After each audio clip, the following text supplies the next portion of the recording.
This story begins with the melody we all knew as children, the song that told us something delicious and refreshing was coming our way, and we had to run to the street so as not to miss it. We are in the small town of Balin City, where a brand new ice cream truck slowly drives through the streets, trying to give every child the chance to taste its delicious flavor. The scene then moves us to the local park, which is full of children, a perfect place for the ice cream man to stop and do good business. It is an ordinary summer day in the city of Balin City, and everything is going perfectly. That includes the baseball game, which is at its most exciting moment, since the next pitches will decide who comes out victorious, and everyone is paying attention to what happens. In the batter's box is the biggest chubby kid we have ever seen, and his teammates are loading the bases, which means that if they do not strike him out, they will lose the game. Jarek, who is covering center field, is completely distracted, since according to him, the fat kid is no good and there is no way he will hit the ball. In fact, he is so lost in his own world that he is the first to hear the music of the truck. While a large number of children run toward the ice cream truck, the rest stay in the game, since Tyler has already thrown 2 strikes at the fat kid, and only 1 more is left to seal the victory. In Jarek's case, he is watching how all the children get their ice cream, and a couple of pretty girls take a picture next to the truck, wishing they could be there. At that exact moment, the ball hits him in the face, and we discover that the chubby kid did manage to hit it with quite some force. The hit leaves Jarek so dizzy that he is unable to throw the ball back with force, and by the time he manages to do it, the rival team has scored 4 runs, taking the victory, and he just became the one to blame for his teammates losing the season. Hank, the catcher of the losing team, is the coach's son, and when he walks toward the door, he tells his father that they should have gotten rid of Jarek a long time ago. He is a loser, and now the whole team is won because of him. As soon as Jarek returns to the stands and buys himself an ice cream, Hank appears to snatch it from his hand and tell him that all of this is his fault. But his father sees him doing it and makes him apologize, since that is not the way he is raising him. But let us go back to the real plot of the movie. This is not about losing a baseball game. It is about the ice cream man, who is doing very good business with the children. And in the next scene, we can see many of them enjoying the frozen treat they have in their hands. There are easily 100 children waiting for ice cream, but what strikes Jarek as weird are the names of the popsicles, because they have quite eerie nicknames, and it is not Halloween. As expected, Hank does not get in line, but walks up to the front and steals the ice cream from one of the children, even when the child is with his mother. And when she tries to make the boy apologize, Hank insults her and eats the ice cream in front of them. Little Benji stays extremely sad until the ice cream man decides to give him one of the ice creams to cheer him up, but the man keeps looking at him until Benji takes a bite, as if they were closing some kind of deal. Jarek is attracted to the truck. Not only are the names a bit strange, but the doll on top of it also has something mysterious, and the boy can feel that it is spying on him, since with every step Jarek takes, the doll follows him. A few seconds later, the rival team appears and offers to give Jarek an ice cream for being the cause of their victory. Although this sounds more like a humiliation, Jarek decides to accept the gift. But just before he tries the ice cream, his sister appears and stops him. It turns out that Jarek is lactose intolerant and cannot taste the delicious ice cream he has in his hand. After this, his sister Lizzie takes him home, while the rest of the children can enjoy the rest of the day. Lizzie is the prettiest girl in the whole school, and Hank does not miss the chance to invite her to eat ice cream, but he is very far from being in her league, and she ends up eating her brother's ice cream while they walk back home. However, on the way they stop at the store, where old Roger is tired of dealing with the little ones who throw coins at his business, because his back can no longer take bending over all the time. A few seconds later, Chris, Lizzie's ex-boyfriend, appears and tries to ask her out, but she is not willing to make that mistake twice, not after she realized what a loser he is. When they leave the store, Lizzie runs into one of her friends, and since they have something important to talk about, she asks Jarek to wait by the car, and on the way, he notices that all the children around him are eating ice cream except him. At that moment, he gets a call from his friend, who tells him to bring all the fireworks he has left for tonight. But suddenly, his phone changes and shows a video of a giant ice cream being chased by the children, and no matter what he does, he cannot take the video off the screen. The strangest thing is that around him, all the children seem to be hypnotized by that video, and a few seconds later, on the screen we see the ice cream truck getting closer. and it appears next to Jarek a few seconds later. The ice cream man stares at him and then gives him one of those super eerie smiles, then continues on his way. Later that same day, Jarek rides his bicycle to his friend Elliot's house, but his mother comes out to tell him that he is not feeling well and is lying down, so it would be best if they played another day. The seconds it takes Jarek to realize this are enough for a boy named Sebastian to appear and pick up his bike with the intention of stealing it. Sebastian insults Jarek to try to make him pick a fight, but the boy is not that stupid. Instead, he tells him that if he dares to steal his bicycle, he will tell his father to sue his family, and considering that they are poor, they will surely end up in prison and he will live on the street. Those words do not please Sebastian at all, who is about to punch him in the face. Luckily, Elliot's mother comes back out, and the boy cannot do anything, at least not for now, so he kicks the bicycle and leaves, letting Jarek continue on his way. On his way back home, Jarek can see how the pretty girl from the park is throwing up in the middle of the forest. But since that is not his problem, he decides to move on, since he does not want to be late for dinner. That night, while they were having dinner, we find out why Jarek is like this. His father is a very successful and intelligent lawyer, but he has also taken the time to be a family man, so he is not one of those people obsessed with work, and he is a father that many would like to have. Marty has taught his son the value of using his mind over using his fists. It is not about who hits first. It is about who wins without having to hit. And although sometimes that makes him look like a coward in front of the other children, it will be the key to his success when he grows up. The only subject that brings a little argument to the table is Lizzie's future, who has already spent too long as a lifeguard at the beach, and that is not a career. Her father wants her to join the law firm, but wearing a suit for the rest of her life is not something that excites her. She wants to be in the world of modeling, to use her beauty to earn a lot of money, but Jarek tells her that is how people end up on OnlyFans. At that moment, her mother's phone rings with the ice cream man's music, and she tells them that she heard it this morning, and it made her feel nostalgic. So now, it is her new ringtone. Jarek takes the chance to tell them that the new ice cream man is extremely creepy. He found it very strange that he kept showing up again and again, as if he were following him. Although Lizzie thinks he is a fool, his father takes these things very seriously. And in his experience, his son is not an idiot, and if he says there is something weird about the ice cream man, then it would be worth investigating. In fact, when he was a child, there was a story going around about a guy like that who kidnapped several children, so the next day, he will take some time off to investigate. After talking about that a bit eerie subject, Lizzie asks her parents for the car, since tomorrow is the trip to the White Mountains, a kind of school tradition, where the ones who graduate throw a party for the ones who are still coming, and she really wants to go.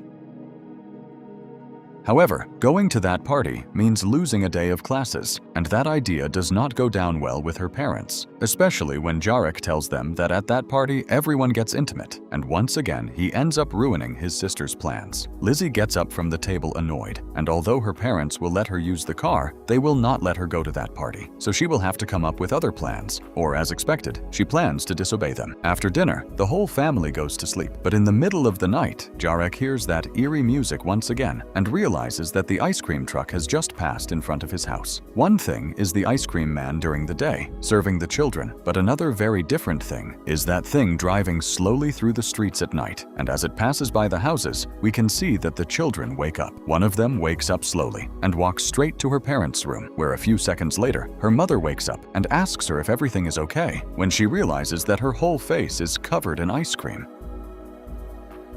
At that moment, the girl picks up a chainsaw and places it against her neck to slowly cut her head, while her mother tries to scream, but the blade has already cut her throat. Her father, who was right next to her, hears the sound of flesh being torn, and when he claps to turn on the light, he realizes what is happening. His little and innocent daughter is moving the saw back and forth, again and again, until her mother is badly hurt. But before he can do anything, her son, the chubby kid we saw earlier, appears with a baseball bat and hits him in the head until he is left in bad shape. In another house, one of the children places a mousetrap on his father's fingers, and when he wakes up, they hit him very hard with a frying pan, then slip one of his dentist drills into his ear, up to his head. From that slaughterhouse, we travel to another house, where a girl calls her father to tell him that her necklace fell into the garbage disposal, and she cannot sleep without it. So, ignoring everything that could go wrong, her father puts his hand in and she turns on the mechanism. In just a few seconds, his hand is badly hurt by the blades. And what happens next is that Hank and his sister harm their father in a horrible way. The scene is extremely disturbing. The father is left very bad in the middle of the living room, while his children go back to bed, and a few seconds later, we can see that they had already killed their mother, but hid her body in the kitchen. The next house we visit is Elliot's, where his mother is very scared, since she can hear a saw coming from the garage, and when she presses the remote control, we can see the boy using his father's tools against him and hurting his body. Even though his mother has a weapon in her hand, she cannot shoot her beloved boy, so Elliot only has to get close with some gardening shears to hurt her, and then put a fishbowl on her head, just like he saw in the Ice Cream Man's cartoon.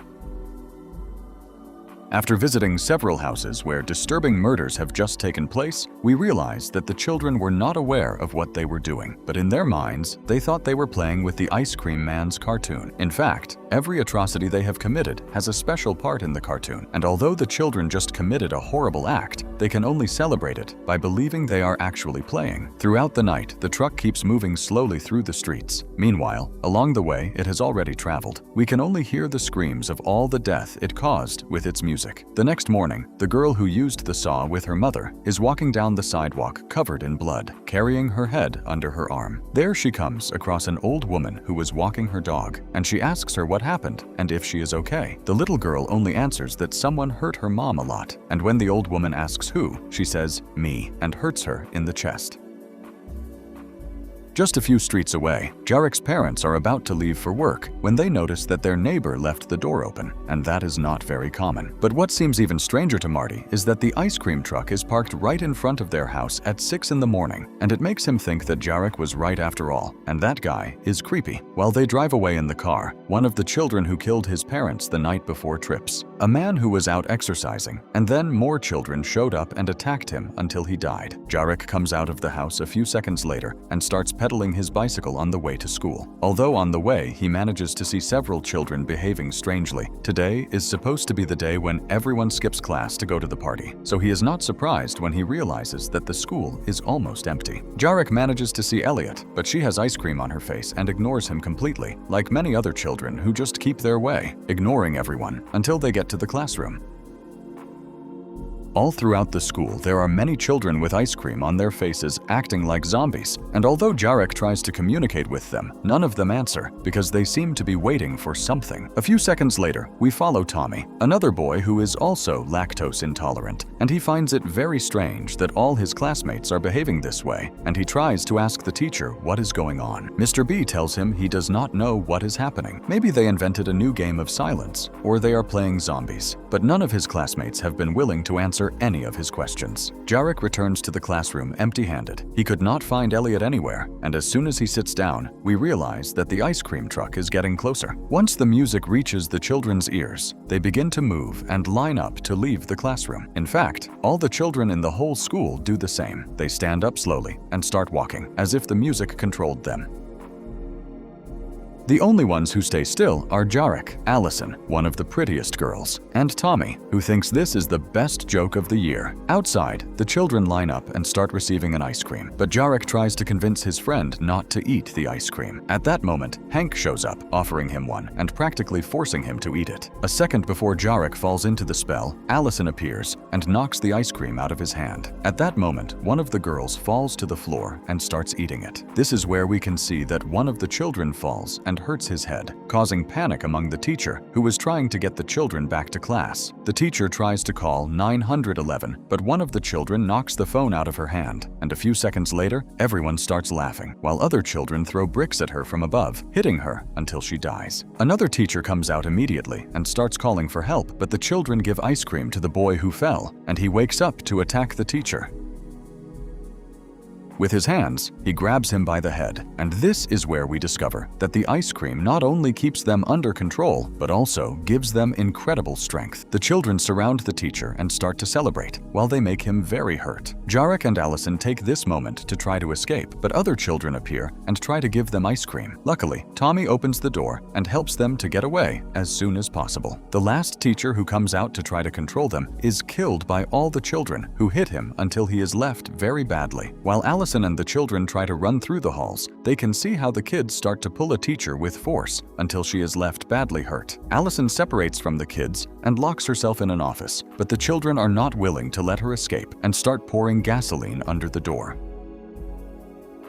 Luckily, Tommy is very brave and distracts the children so Jarek can get her out. As they run through the halls of the school, they realize that the blood is everywhere, and even the youngest children in kindergarten are hurting their teacher, and they have created a real-life operation game. Tommy comes back with them and gets them a place to hide. From there, they can see the police arrive, or at least one officer, who tries to keep the children in order, but soon ends up being killed. Officer Salinger is puzzled when he realizes that the children have created a huge piece of art, using the blood of their victims to paint the floor. Before he can get his gun, the children throw glue in his face, and the policeman falls, while we can hear the rest of the children sing the Ice Cream Man's song. A few seconds later, a firefighter appears, and the children hide the bodies to tell him there are innocent children on the roof who need his help. So the firefighter lets himself be convinced and looks for the ladder to start climbing. The bad news is that when the firefighter is at the highest point, the children knock down the ladder, making him fall with a big hit, and then they use a fire extinguisher to hurt him. As if that were not bloody enough, Hank steals the ambulance, and the children tie the policeman to the back so that it drags him through the whole city, while the ice cream man takes out many more ice creams for everyone, a sweet reward for the violence they are committing. The ice cream man has a big box of ice cream and enters the school. It is at that moment that the kids know they have to get out of there as soon as possible, or they will end up becoming one of them. In fact, in the hallway, Tommy can see how the children force another one to eat ice cream, and a few seconds later, he gives in to the spell. As they hide from one room to another, they can see out the window how the whole city is turning into chaos, since all the children have started killing adults. As soon as he can use his phone, Jarek calls his sister, but for some reason, Lizzie cannot move. Her body seems to be asleep from the neck down, and she has no choice but to ask her phone to call her brother, since her parents are out of town. On the phone, Lizzie tells her brother that she cannot move and has no idea why. When he asks her if she ate ice cream, she admits that she did, so that is the reason. The ice cream is cursed. It turns children into killers and leaves adults paralyzed. As soon as he hangs up, Jarek realizes they are completely surrounded, and the ice cream man has already managed to see them, so he sends the children to give them ice cream. On the other hand, we can see Lizzie crawling as best she can through her room. The only way she can regain control of her body is by getting the ice cream out. So when she finally manages to get up, she bends over her toothbrush, making herself to vomit. This lets her regain control of her body, and she leaves the house to realize the chaos that is happening and how the children start chasing her, trying to hurt her. Lizzie tries to jump the fence to look for help in the neighbor's house, but for them, it is too late. Her daughter has killed her with a hammer in the dollhouse in her garden. And that is not all. More children start to appear, and Lizzie has to start running before she becomes just another statistic. Little by little, she ends up climbing to the roof, from where she can see all the chaos they have been causing, and that the children are waiting for her below. At this moment, the scene changes, and we see Chris, who is trying to smoke a cigarette in the park, when several children begin to gather to watch him in an eerie way, waiting for there to be enough to be able to hurt him. When he looks at his phone and sees that Lizzie is calling him, he gets excited, thinking she really wants to get back with him. But on the call, she tells him that the children have gone crazy and are hurting their parents. 2 seconds later, Chris turns around and realizes that there are 50 children starting to run toward him, and he only has a few seconds to save his life. Back at the school, Jarek manages to scare away the children with a fire extinguisher and gives his friends the chance to get out of the school. But it is here where they realize that the bloodshed is much worse than they thought, and they are completely surrounded. The door will not last forever, and the children have gone completely crazy. In fact, we can see sweet Benji hitting his mother like a hammer, and she, because of how much she loves him, only tries to make him come to his senses while she dies in a horrible way. The next thing we can see, I am not sure I can show it, but if you ever thought you could recreate the most famous children's games with human body parts, then you are on the right idea. With hundreds of adults and parents being in death all over the park, Jarek and the kids just try to stay hidden and not draw attention, but a child catches Allison by the hair, and what happens next is that Sebastian appears with a bat and saves her life. She realizes she has ice cream in her mouth, so she immediately tries to vomit, and she does it so easily, which means there is another problem she will have to worry about later.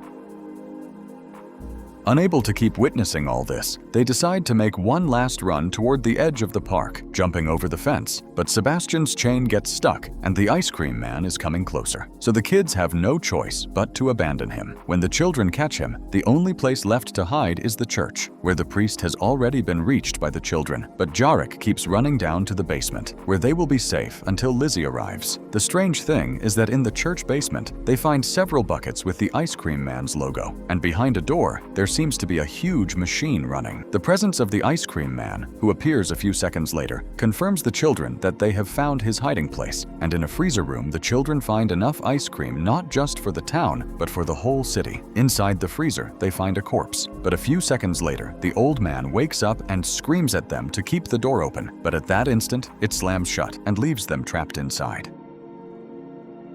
The old man tells them that he was hiding from those things, but the cold almost killed him, so he tried to keep his sanity. But now that they are here, maybe he will not die alone. Back with Lizzie, she is stuck on the roof of a house when Chris appears and makes fun of the fact that it took a crowd of killer children for her to decide to call him. He plans to take advantage of this opportunity. When Lizzie agrees to get back together, he uses the gardening equipment on his pickup truck to keep the children away. Back in the freezer room, the old man reveals to the children that he knows the identity of the ice cream man. His name was Jonathan Smiley. He was a man tortured by the war. He came from another country to make a new life, and the only thing that made him happy was the smile of the children as they ate his ice cream. But a man committed terrible acts against some children, and they blamed Jonathan for it. The trial was fast and decisive. The children repeated the lies of their parents and a lawyer for the sake of it. His name was Milton Mayfair, who turns out to be Jarek's grandfather, and that is why the ice cream man seems to have a certain interest in him and has been following him since all this started. One day, a man dressed in black appeared as a lawyer and visited Jonathan in prison. He was a necromancer who made a deal with him, promising him to take revenge on the people of the town. The next day, after the deal, they found Jonathan dead in his cell. His body had withered in a horrible way, and they decided to bury him in an unmarked grave because of the acts he supposedly committed. When Jarek asks how they can defeat the ice cream man, it turns out that it is a whole process. First, they have to get to the necromancer and then cut off his head, but they must not look him in the eye for any reason. The only one who can look the necromancer in the eye is the ice cream man. That will seal his destiny. A few seconds later, the door opens, and the ice cream man comes in to kill the old man. But the children take this opportunity to hide and trap him in the freezer room.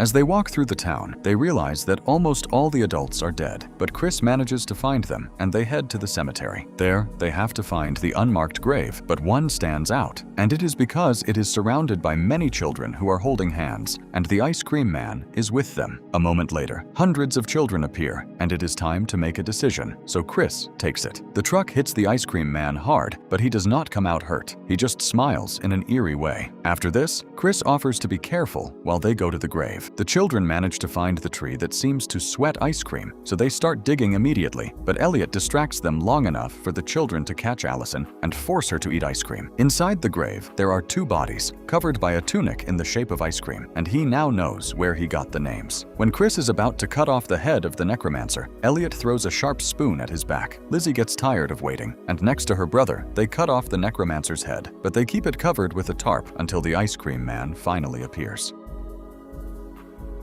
When Jarek takes off the tarp from the bloody head, he realizes that it is his father. So the brothers just killed both while they were tied up and covered the mouths in the grave. Lizzie realizes that the body inside is her mother's, and she stabbed him more than a dozen times. So, in the middle of crying and surprises, the ice cream man has gotten his victory, and a few seconds later, he bows to Jarek to thank him for helping him get his well-deserved revenge. In the next scene, we can see the old man who told them the whole story, and we realize that the ice cream man did not do anything to him, but rather they are both part of the same team. This old man is the real necromancer, and they fell into his trap, with a whole town of children following his orders. The movie ends with an aerial view of the exact moment Jarek realized what he had done, and with Lizzie's crying and realizing that they killed her parents. The final scene shows the ice cream truck driving toward the city, accompanied by all the children who are now under its rule.